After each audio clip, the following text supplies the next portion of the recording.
திராவிடம் என்றால் என்னவென்றே தெரியாதவரான் எடப்பாடி. அதிமுக தலைவர்களுக்கு திராவிட இதே புரியாது அப்படிங்கிறது.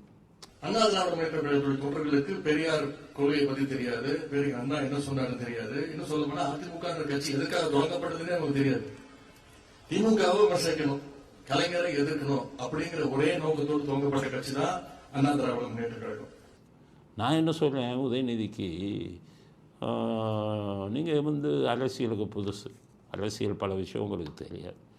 திராவிடத்தை எம்ஜிஆரை ஏற்றுக்கொள்ளவில்லை, புரிஞ்சுக்கங்க உதயநிதி. திராவிடத்தை எம்ஜிஆர் ஏற்றுக்கொள்ளலை. உங்கள் திராவிட முன்னேற்ற கழகத்தில் தான் இருந்தார். அவர் எப்போதுமே திராவிடத்திற்கு ஆதரவானவர் அல்ல.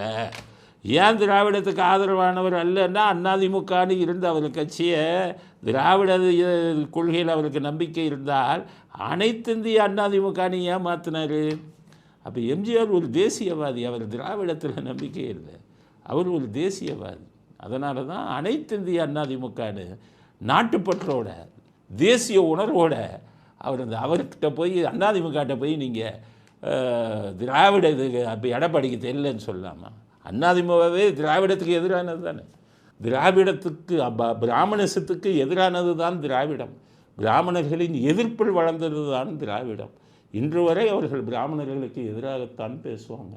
ஆனால் அந்த திராவிடத்துக்கே தலைமை தாங்கினது ஒரு பிராமண பெண் ஜெயலலிதா. அப்போ அதிமுகவில் திராவிடத்துக்கு வேலையே இல்லை. ஜெயலலிதா அவர்கள் வந்ததுக்கப்புறம் திராவிடத்தை பற்றி பேசலாமா?